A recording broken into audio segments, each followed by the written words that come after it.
छत्तीसगढ़ में 15 अगस्त बहुत धूमधाम से मनाया गया है। आजादी के जश्न में पूरा प्रदेश डूबा हुआ है, पूरा प्रदेश। लेकिन सबसे खास तस्वीर आई है बस्तर से। बस्तर की माटी से 4 दशकों का खौफ और लाल आतंक के सारे दाग धुल चुके हैं। बस्तर में तिरंगा मतलब क्या? बस्तर में तिरंगा मतलब बहुत बड़ा बदलाव। बस्तर में तिरंगा मतलब नक्सलवाद से आजादी। तिरंगा मतलब जवानों का साहस और बलिदान, आदिवासियों की जिंदगी में शांति और अंदरूनी इलाकों में खुशहाली। आज ये बात मैं इसलिए कह पा रहा हूं क्योंकि 15 अगस्त पर इस बार किसी निर्दोष को अपनी जान नहीं गंवानी पड़ी, किसी को नक्सलियों की दहशत का सामना नहीं करना पड़ा है और नक्सल मुक्त बस्तर के 94 गांवों में पहली बार तिरंगा फहराया गया है और स्वतंत्रता दिवस के मौके पर बस्तर के इतिहास में नया अध्याय लिखा गया। इसलिए देशभक्ति की हर तस्वीर पर आज विस्तार से बात होगी, लंबी बात होगी। लेकिन सबसे पहले बात करते हैं अलग अलग जिलों से आई तस्वीरों की। ये 4 तस्वीरों को देखिए।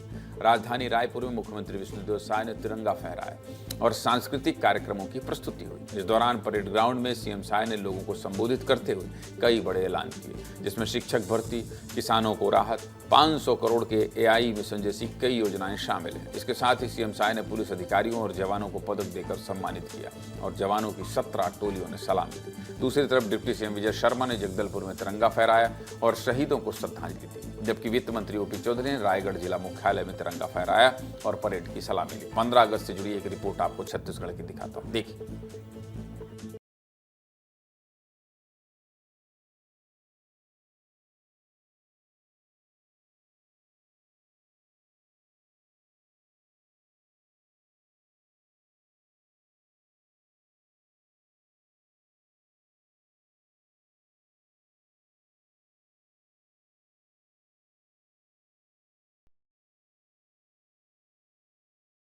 स्वतंत्रता दिवस की हार्दिक बधाई।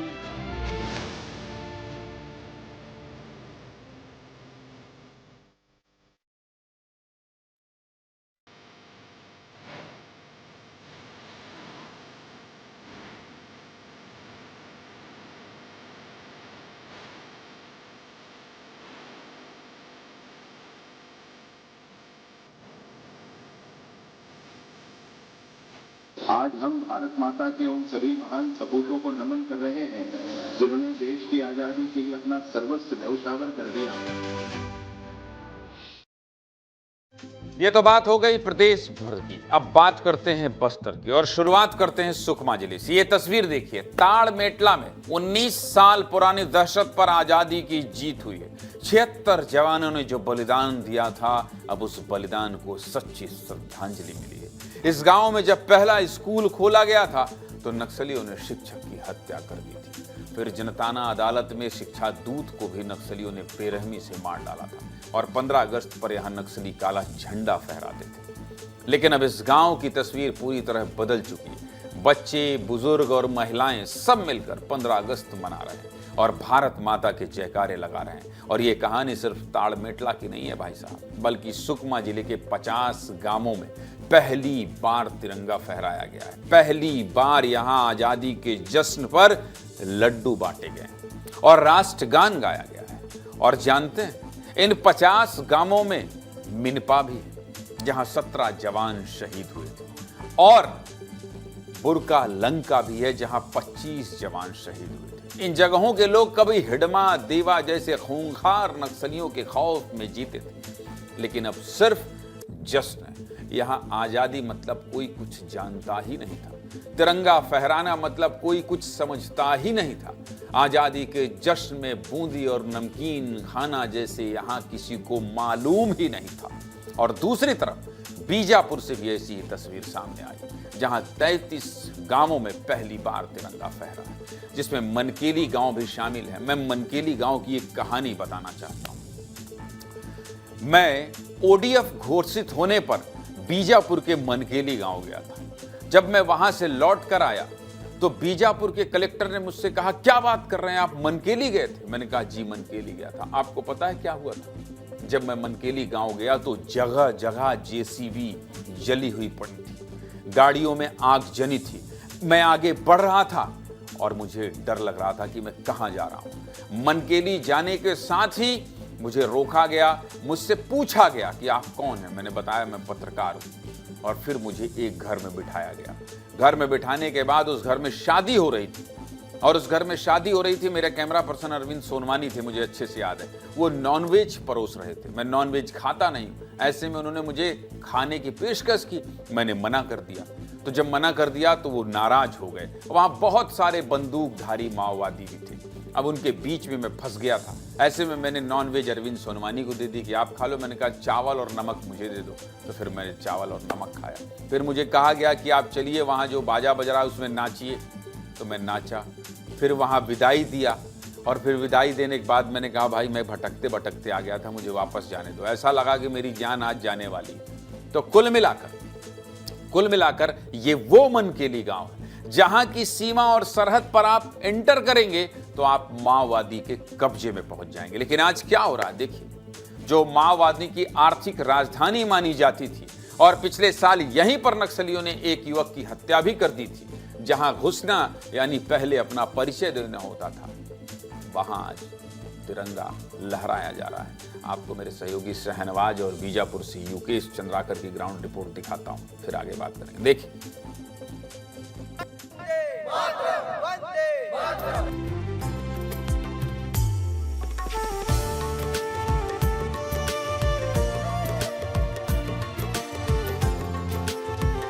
छोटी सी बच्ची के हाथ में हमारे सुंदर देश का सुंदर सा तिरंगा लहरा रहा है।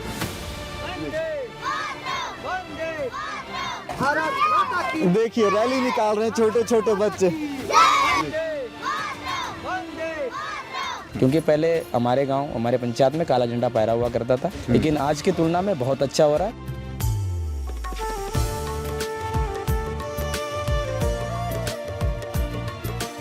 आजादी के 80 साल बाद पहली बार स्वतंत्रता दिवस बड़े जश्न उल्लास के साथ मनाया जा रहा है।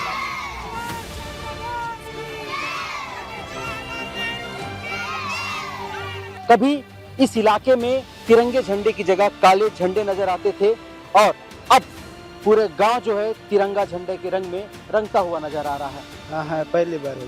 पहली बार कैसा लग रहा है? अच्छा है।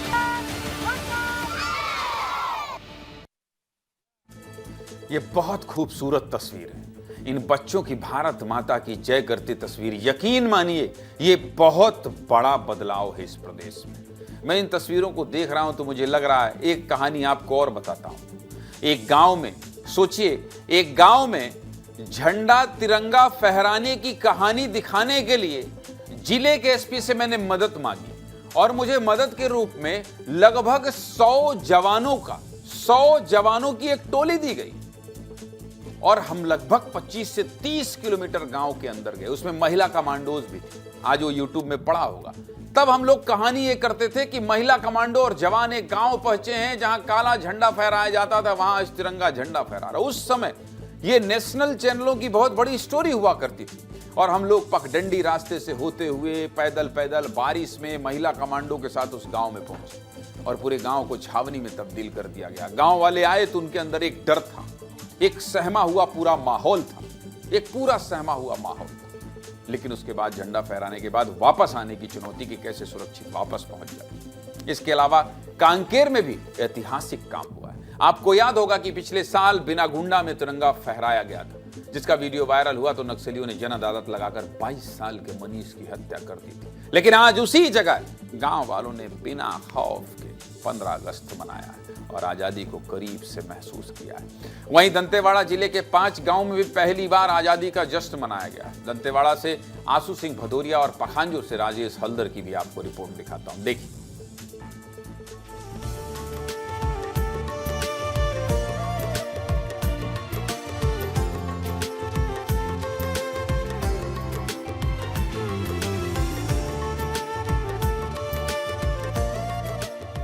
मियापाल पंचायत में खड़े हैं और वहाँ का ये आश्रित ग्राम है बेंगपाल।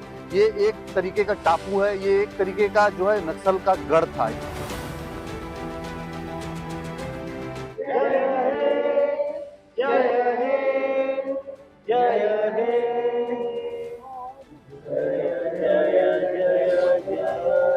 भारत माता की जय! भारत माता की जय! मनीष नुरेटी ने एक हिम्मत जुटाई थी एक तिरंगा फहराने की। छेद है यहाँ पर बांस गड़ाकर झंडा फहराया था और उसके बाद राष्ट्रीय गान गाया। बस यही बात नक्सलियों को नागवारा गुजरी। नागपुर से एक एनजीओ पहुंची यहाँ पर, इस समिति के सदस्य पहुंचे और यहाँ पर पहुंचकर उन्होंने झंडा फहराया। मनीष नुरेटी की हत्या कर दी गई थी सिर्फ तिरंगा फहराने को लेकर, वहीं पर अब उन्होंने तिरंगा फहराया। भारत माता की जय, वंदे मातरम। जेन अल्फा ने कमाल कर दिया भाई। जेनजी तो छोड़िए, आप जेन अल्फा बस्तर को जिस तरह से बुलंद दिखा रहे हैं ना, ये कमाल की तस्वीर है। बस्तर की बदलती पहचान को राष्ट्रीय स्तर पर भी सराहा जा रहा है। केंद्रीय गृह मंत्री अमित शाह ने डिप्टी सीएम विजय शर्मा का पोस्ट शेयर किया और बस्तर तिरंगा यात्रा के दौरान कर्रीगुट्टा पर जो तिरंगा फहराया गया है उसकी सराहना की। गृह मंत्री शाह ने वीडियो शेयर करते हुए लिखा कि कर्रीगुट्टा की पहाड़ी जो कभी नक्सल आतंक का गढ़ थी, आज वहां शान से तिरंगा लहरा रहा है और आजादी का पर्व धूमधाम से मनाया जा रहा है। लाल माटी पर लहराता तिरंगा नक्सल मुक्त बस्तर की शक्ति, प्रगति और आत्मविश्वास का प्रतीक है। जिस वीडियो को गृह मंत्री अमित शाह ने शेयर किया है उसे भी आपको दिखाता हूं, देखिए।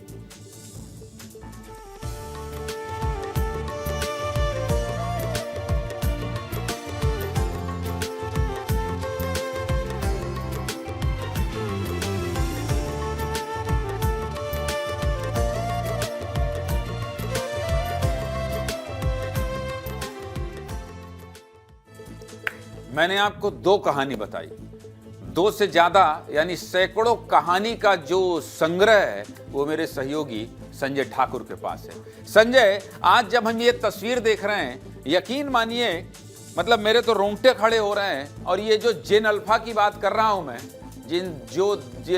जिन दो जेन अल्फा के बाप आप भी हैं, आज कमाल कर रहे हैं बस्तर में भाई, वो कमाल कर रहे हैं। और जो तस्वीर हम लोग देख रहे हैं कितनी खुशी से, मतलब सोचिए जो आतंक का गढ़, आतंक का पर्याय बन चुका हो संजय, वहां पर इस तरह से बच्चों के आंखों में एक आत्मविश्वास दिखाई दे रहा है, वो हम लोग महसूस कर पा रहे हैं। बस्तर बदल गया है। और इन तस्वीरों पर आपकी टिप्पणी, कहानी की शुरुआत करते हुए या फिर इन तस्वीरों को बताते हुए कहानी बीच में बताइएगा, लेकिन बताइए जरूर आपके शब्दों में। देखिए, जब हमने ये तय किया था, प्रशासन ने बताया कि 90 ऐसे गांव हैं जहां पहली बार प्रशासन द्वारा पहुंचकर तिरंगा फहराया जाएगा, यानी कि आज़ादी का जश्न वो जो गांव है वो पहली बार बनाएंगे। ऐसे 90 गांव थे। जब हम ये तय कर रहे थे तो कई गांव ऐसे थे जो 100 किलोमीटर दूर थे मुख्यालय से। हमारे साथी जब आज सुबह या कल रात को इस इलाके के लिए निकलने वाले थे तो कल से ही बारिश में बहुत तेज़ बारिश हो रही है। ऐसे में मेरे साथी राजेश ने, शहनवाज ने, युकेश ने कई नदियां पार की। राजेश ने तो 2 नदियां पार की। उसका एक उसने वीडियो बनाकर भेजा है जिसमें उसे अपने कपड़े उतार कर जाने पड़े। अब देखिए, वीडियो दिखा नहीं सकते, मजबूरी है, लेकिन आप उसकी मजबूरी समझिए कि उसको कपड़े उतार कर नदी पार करनी पड़ी क्योंकि उसे वो तस्वीर दिखानी थी। ये जो बीना गुंडा की तस्वीर उसने दिखाई है वो इसलिए ऐतिहासिक है क्योंकि पिछले साल जब एक युवक ने वहाँ तिरंगा फहराया था तो नक्सलियों ने उसकी हत्या कर दी थी। और ऐसे में आज अगर हम जाके उस गांव से जाकर वो तस्वीर नहीं दिखाते तो मुझे लगता है कि वो हत्या, जो उसकी मौत थी, उसने अपनी जो जान दी, जिसे सरकार ने शहादत दी। संजय, मैं ये कह रहा हूं, आपने कहा है यानी मुझे अब दिखाना पड़ेगा किस तरह से और किस तकलीफ से हमारे सहयोगी वहां जाकर तस्वीर को समेट कर लाए हैं। मैं आपको दिखाऊंगा। आप जो अपनी बात कह रहे थे उसको कंटिन्यू रखिए, तब तक मैं तस्वीर की तैयारी करता हूं। संजय जी, तो ये जो हालात थे, ये जो हालात वहाँ बदले हैं, जो बीते 40 दशकों से बस्तर ने जो कुछ सहा है, उस बदलाव की ये सबसे महत्वपूर्ण तस्वीरें थी और ये तस्वीरें ऐतिहासिक है। हमें इस बात को बार बार जिक्र करना होगा कि इस बार जो 15 अगस्त, जो 17 दिवस जो बस्तर ने देखा है वो 40 सालों बाद देखा है। ऐसे में ऐतिहासिक था जब पहली बार प्रशासन की फोर्स की पहुंच ऐसी इलाकों तक पहुंची जो नक्सलियों का बहुत मजबूत गढ़ थे। यही वजह है कि विजय शर्मा की कल की पोस्ट को अमित शाह ने भी शेयर किया। कर्रीगुट्टा की पहाड़ियों पर तिरंगा फहराने का मतलब ये है कि बस्तर ने और इस इलाके ने एक ऐसे बदलाव से को देखा है, इसके वो साक्षी बने हैं जो ऐतिहासिक है, जिसमें 40 सालों का संघर्ष लगा है, सैकड़ों जवानों की शहादत लगी है और उसके बाद ये तस्वीरें निकलकर सामने आई हैं, तो इसे व्यर्थ जाने नहीं जा सकता। यही वजह है कि तस्वीरें बार बार जनता तक पहुंचाना जरूरी हो जाता है, ताकि उन्हें ये याद रहे कि आज बस्तर जो कुछ देख रहा है उसके पीछे कितने जवानों की शहादत है। आप जब किस्सों की बात कर रहे थे, वो गोरना मनकेली गांव जो है उसकी दूरी बीजापुर से बहुत ज़्यादा नहीं है, मुश्किल 12 से 13 किलोमीटर दूरी पर ये बसा गाँव है, लेकिन वो इतना अधिक प्रभावित था और वहाँ के लोग इस हद तक मोटिवेटेड थे नक्सल विचारधारा से कि हम भी जब चैनल लॉन्च हुआ था, जब ओपनिंग स्टोरी में वहाँ करने गया था चैनल के लिए, तो हमारे तो कपड़े उतार करके हमारी जांच की गई थी। संजू को तो बहुत बुरी तरीके से ट्रीट किया गया था। तो इस तरह की सैकड़ों कहानियाँ जो है वो हम आपने कवर की है। आपको ये बात याद होगी कि उस वक्त जो आपने किस्सा बताया कि 100 जवानों की मदद लेनी पड़ती थी इस गांव में जाने के लिए, वो तस्वीर दिखाने के लिए प्रशासन को 2-2 महीने पहले तैयारी करनी पड़ती थी कि फला गांव में कभी तिरंगा नहीं फहराया गया है, इस बार हम वहां फोर्स लेके जाएंगे। 2 महीने की ड्रिल चलती थी, तब जाके उस गांव में तिरंगा फहराया जाता था। तो ये एक बहुत बड़ा बदलाव है। ये तस्वीर आज के समय बहुत सामान्य लगेगी और अगले साल तो मुझे लगता है कि इन तस्वीरों के बारे में बात भी नहीं होगी। लोग ये भूल जाएंगे कि क्या कुछ नया हो गया। भाई तिरंगा तो हर जगह फहराया जा रहा है, लाल किले में फहरा रहे हैं, हमारे जिला मुख्यालय में फहरा रहे हैं, उन गांव में फहरा रहे हैं, लेकिन इस बात को समझाना होगा कि यहाँ तक वो वाली कहानी तो बताइए संजय, एक बार वो कहानी बताइए जब 5 नक्सलियों को दंतेवाड़ा में मारा गया था और उसमें एक महिला नक्सली थी, उसका क्या नाम है मैं भूल रहा हूँ, आप बताइएगा।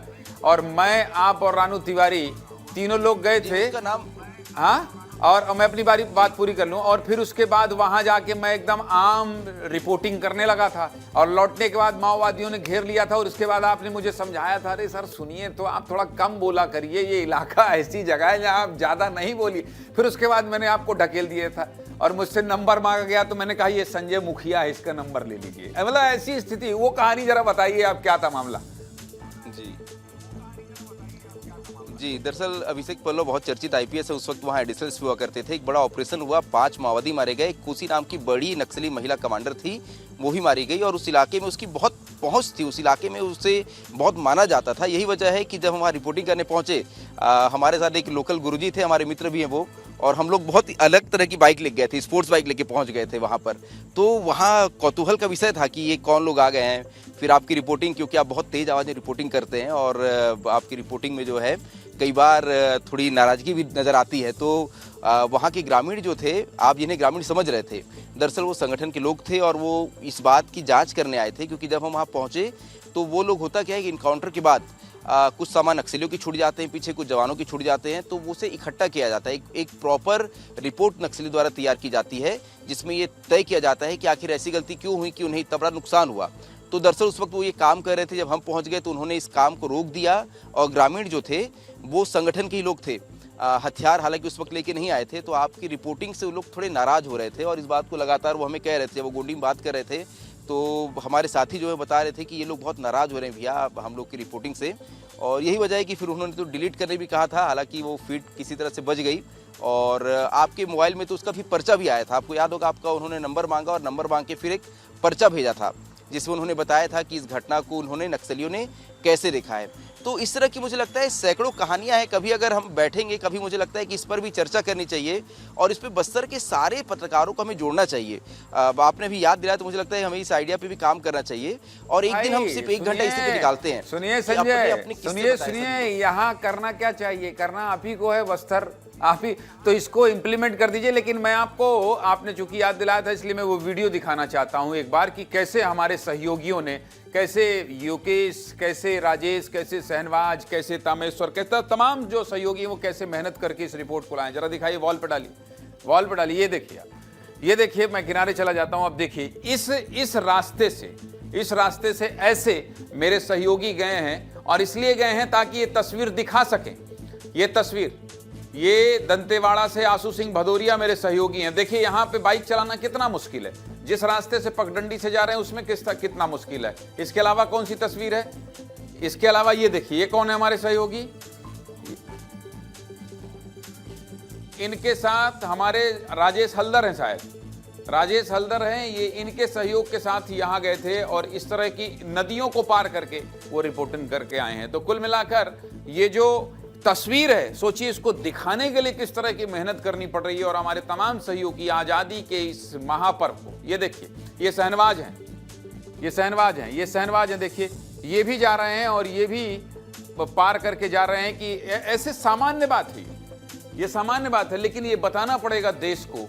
और ये संजय ने बहुत अच्छा ध्यान इस तरफ दिलाया कि हमारे सहयोगी कैसे पहुंचे हैं वहां रिपोर्ट करने के लिए, इतनी मेहनत से वहां गए हैं। अब सोचिए ऐसी जगहों में नक्सलियों का कब्जा हुआ करता था और आज वहां तिरंगा फहराया जा रहा है। संजय को एक बार डालिए। तो संजय, कुल मिलाकर हमने वो सारी तस्वीर दिखा दी जो आपने बताई थी। मुझे लगता है 8:50 हो गया है और सारे रिपोर्टरों को आप मेरे तरफ से भी बहुत शुक्रिया कहिएगा और बहुत धन्यवाद कहिएगा। और बहुत शानदार तैयारी थी हमारी बस्तर से, तो बस्तर के मुखिया होने के नाते आपका भी बहुत बहुत धन्यवाद संजय, बहुत बहुत धन्यवाद।